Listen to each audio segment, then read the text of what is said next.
लिए प्रयत्न करते हैं। तो दिवसीय भारत के स्वरूप को मैं प्रणाम करते हुए और आपसे चाहूंगा कि आपके हृदय में मैं बैटरी के जो यंत्र का संचालन किए थे, खगोलीय विद्या थी, वो विद्या बीच में कहाँ से मिसकम्युनिकेट हो गई या फिर कहें वो हम लोग के बीच से गायब हो गई, जो हम लोग इस प्रकार की शिक्षा ग्रहण करने के लिए बाध्य हुए हैं।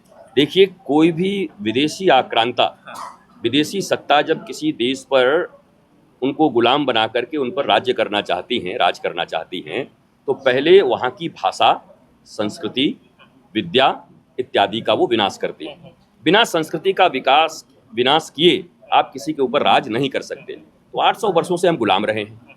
हमारी संस्कृति में जो धरोहर थे, जो ऋषि थे, जो वैज्ञानिक थे, उनको शट डाउन किया गया। हम भारतीयों को हीन भावना से भर दिया गया कि तुम लोग केवल सपेरे हो, जादूगर हो, कुछ नहीं कर सकते हो। आप केवल इनकी बात करते हैं। न्यूटन, जिन्होंने गुरुत्वाकर्षण की बात की, गुरुत्वाकर्षण इसके बहुत पहले खोज कर लिया गया है और वो लिखित प्रमाण है। अब आप लिखित प्रमाण को नहीं मानते। अब ये खोज हो रही है कि हिंदी कब आया, संस्कृत कब आया, ये गलत विद्या है, ये गलत इतिहास है। अरे गलत इतिहास पढ़ के तो हमारी ये हालत हो गई भारतीयों की कि जर्मनी कहाँ पहुँच गया और हम कहाँ पहुँच गए एक साथ आज़ाद होने के बाद। हम सही इतिहास अगर पढ़ने लगें तो हमारे भीतर में वो शौर्य, ओज, तेज जग जाएगा जो भारतीयों के खून में है, रक्त में है और सनातन संस्कृति के बच्चों के रक्त में है। वो खून जिस दिन वास्तव में जागृत हो गया तो वो खून सबके खून को एक तरह मानेगा। हम खून बहाने के लिए इस पृथ्वी पर नहीं आए हैं, बल्कि ये रक्त की धारा जो बह रही है उसको प्रेम, आनंद और शांति में परिवर्तित करने के लिए आए हैं। और आज जो विश्व, चाहे रसिया हो, यूक्रेन हो, चाहे जहां जहां आप युद्ध देख रहे हैं, इजराइल फिलिस्तीन ही देख लो, हर जगह युद्ध होने के कगार पर लोग खड़े हैं, रोज धमकियां मिलती है। क्या यंत्र का विकास, क्या आधुनिक ये विद्या का विकास हमें शांति दिया या हमें अशांति दिया?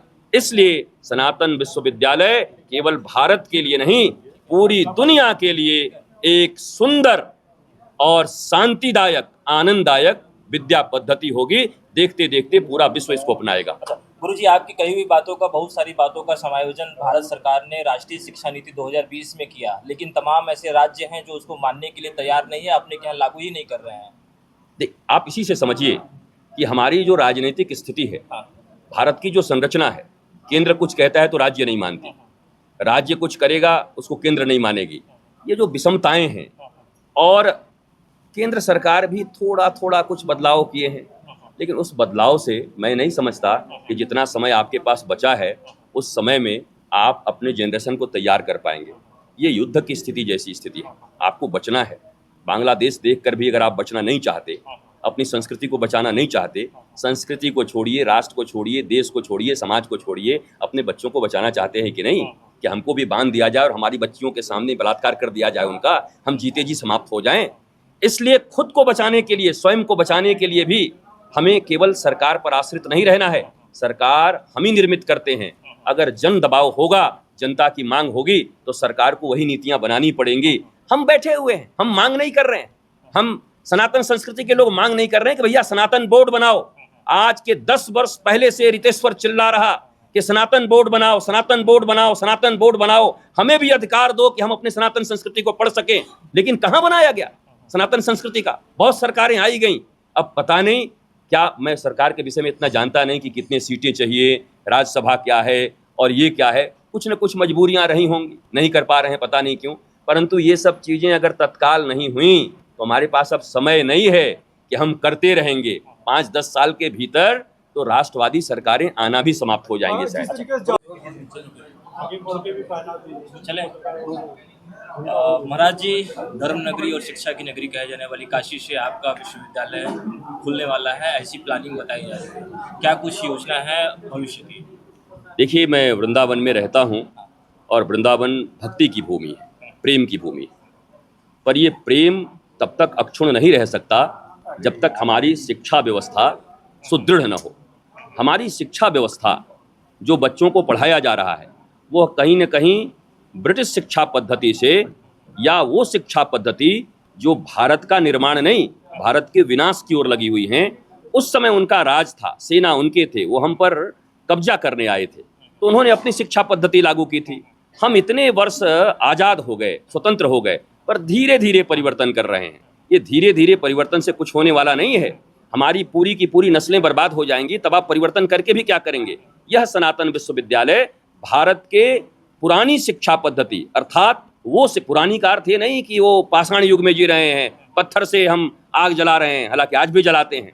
मेरा ये कहना है कि जो चीजें मानवता को विकास कर रही थी, जो चीजें काम क्रोध मदमोह लोभ अहंकार को कम कर रही थी, जो चीजें हमें आपस में एकबद्ध करके एक समाज के रूप में रहने में हम कहीं ना कहीं सार्थक भूमिका निभा रही थी, उन चीजों को हम एडॉप्ट करेंगे। और अभी हमारे वेदों में जो क्वांटम फिजिक्स है, जो मैथमेटिक्स है, जो विज्ञान है, उन विज्ञान का फिर से आहरण करेंगे। और जो विश्व के किसी भी कोने में विज्ञान का विकास हुआ है, यंत्रों का विकास हुआ है, उनका समावेश करेंगे एक फ्यूजन विद्या पद्धति बना करके, जिसको सनातन विश्वविद्यालय में बच्चों के लिए रखा जाएगा, जिससे केवल भारत का ही निर्माण नहीं होगा बल्कि विश्व के 8 अरब लोगों में मानवता का विकास होगा। क्योंकि 200 से अधिक देशों के संस्कृतियों के यहाँ पर रिसर्च सेंटर भी होंगे।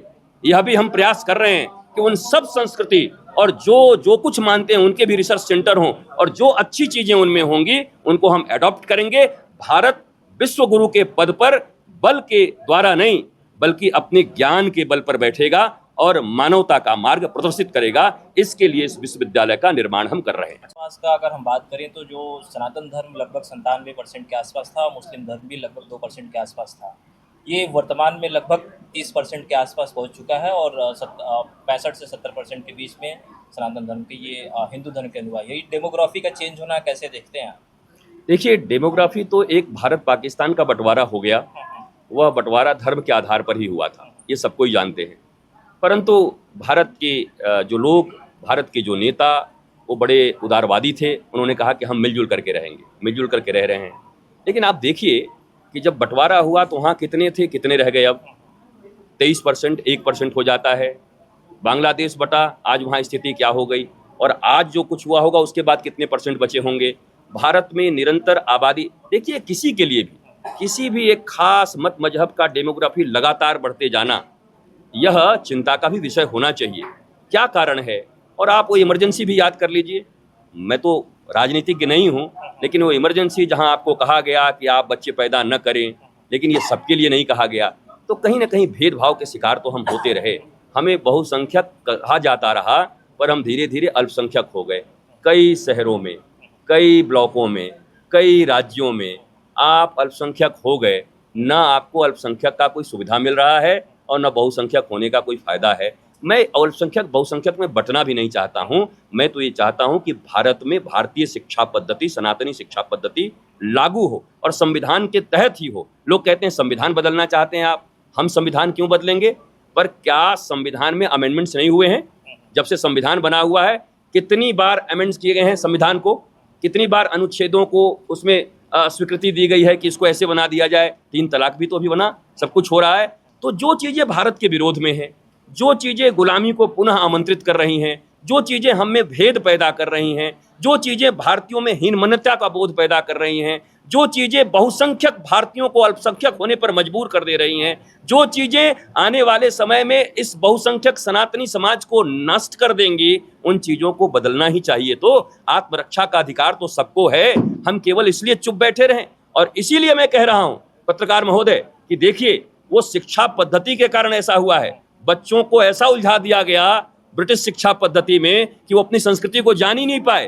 धीरे धीरे वो इतने बेपरवाह हो गए कि उनको पता नहीं कि वो बांग्लादेश बन जाएंगे एक दिन। इसलिए सनातन विश्वविद्यालय और गुरुकुलम के निर्माण की आवश्यकता है, और ये काम कोई खतरे से कम खाली नहीं है। मैं जब गुरुकुलम की बात करूंगा और जब सनातन विश्वविद्यालय की बात करूंगा, यद्यपि मैं विश्व के 8 अरब लोगों की मानव या मूल्यों की बात कर रहा हूं, फिर भी विरोधी छोड़ेंगे नहीं, टारगेट करेंगे। न जाने किस किस तरीके से विरोध किया जाएगा। तो ये बड़े ही संस्कार और साहस की बात है कि मैं आज गुरुकुलम के लिए और सनातन विश्वविद्यालय के लिए निकला हुआ हूँ।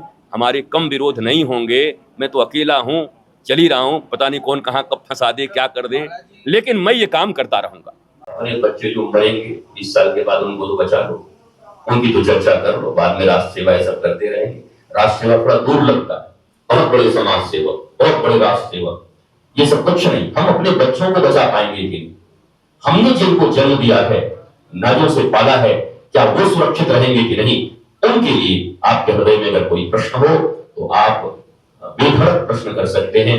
आप में आने वाले समय में अगर वास्तव में कोई पढ़ाई होनी चाहिए तो नारद जी की जीवनी पूरी पढ़ाई जानी चाहिए, जो देवताओं के भी प्रिय रहे और दानवों के भी प्रिय रहे। वो जहां चले जाएं वहीं से लिंग निकाल के ले आए।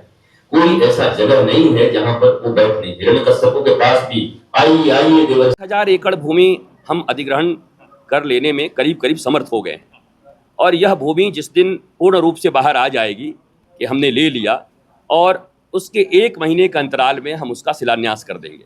मैं उम्मीद रखता हूँ, विश्वास रखता हूँ और भरोसा रखता हूँ कि हमारा चाहे तो ये अंग्रेजी वर्ष या हमारा जो चैत्र प्रतिपदा होता है, हमारा सनातन का नववर्ष, उसके पहले ये सारे काम हो जाएंगे, शिलान्यास इत्यादि हो जाएगा और हम विराट कर्म की ओर आगे बढ़ जाएंगे। वो विश्वविद्यालय काशी में होगा या वाराणसी में? देखिए, काशी और वाराणसी तो बरुणा से 80 के बीच में ही है, परंतु जब धीरे धीरे वाराणसी का विकास हो रहा है तो शहर में तो इतना भूमि कहीं आप देख नहीं रहे हैं, और होगा भी तो शायद इतने का होगा कि बहुत मुश्किल हो जाएगी। तो इस वाराणसी के 40 से 50 किलोमीटर के भीतर 1000 एकड़ से ज़्यादा भूमि अधिग्रहित करके वहीं पर सुंदर सनातन विश्वविद्यालय का निर्माण 1 घंटे की दूरी पर होगी, आना जाना 1 घंटा। आज के इस यंत्र के युग में कहीं आना जाना कोई बहुत बड़ी चीज़ है नहीं, तो काशी ही उसको माना जाएगा। भगवान भोलेनाथ का जो त्रिशूल है उसका रेंज भी तो बढ़ रहा है, अब काशी इतनी दूर में थोड़ी रह गई है, अब काशी भी बड़ा हो गया है। तो उस विस्तृत काशी में इस विश्वविद्यालय का निर्माण होगा। गुरुजी, उसमें शस्त्र और शास्त्र दोनों की शिक्षा है। शस्त्र तो यहाँ शास्त्र पे भी शस्त्र और शास्त्र दोनों की शिक्षा मिलेगी? अवश्य होनी चाहिए। मैं आपसे पूछ रहा हूँ, हाँ होना चाहिए ना। क्या सुप्रीम कोर्ट में यह आत्मरक्षा का अधिकार नहीं है? सुप्रीम कोर्ट ने परिवार का अगर कहीं नाश हो रहा हो, कोई मार रहा हो तो आत्मरक्षा का अधिकार है, पर आपके पास डंडा भी नहीं होगा तो आत्मरक्षा क्या करोगे? कोई तलवार लेके आएगा, चाकू लेके आएगा, हथियार लेके आएगा, डंडा भी नहीं रखे हो तो आत्मरक्षा आप कैसे करोगे? तो ये तो सोचना चाहिए कि हम आत्मरक्षा कैसे कर पाएंगे। उसके लिए हमें राजी होना चाहिए, तैयार होना चाहिए। सनातन बोर्ड का निर्माण तो तुरंत होना चाहिए।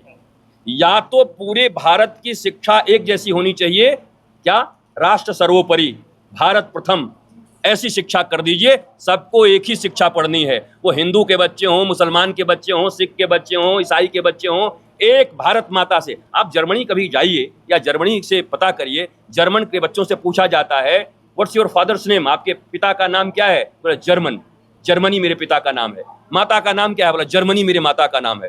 राष्ट्रवाद की ऐसी शिक्षा है जर्मनी में, इसलिए जर्मनी इतना विकसित है। यहाँ तो भारत कहने में डरते हैं, भारत माता कहने में डरते हैं, भारत माता की जय नहीं कहते, हम नमन नहीं करेंगे। तो आप इतने लुंज पुंज कानून बना के क्यों रखे हैं? क्यों नहीं स्ट्रिक्ट कानून बनाते? क्यों नहीं ऐसा कानून बनाते जिसमें सभी राष्ट्र को प्रेम करना पड़े, राष्ट्र के प्रति सबके भीतर में भावना भरे, राष्ट्र के भीतर में उन नन्हे नन्हे बच्चों के भीतर में राष्ट्र प्रेम की भावना भरे। इसके लिए मैं गुरुकुलम और सनातन विश्वविद्यालय का निर्माण कर रहा हूँ। हमने आपसे पूछा नहीं है, और ये हमारी एक विशेष अदा तो नहीं कहेंगे, पर सत्य का जोर है कि जीवन में भारत के राष्ट्रीय मीडिया जितने भी रहे, चाहे वैश्विक मीडिया रही, जर्मन मीडिया रही, जब भी हमसे बात हुई हमने कभी टाई अप नहीं किया।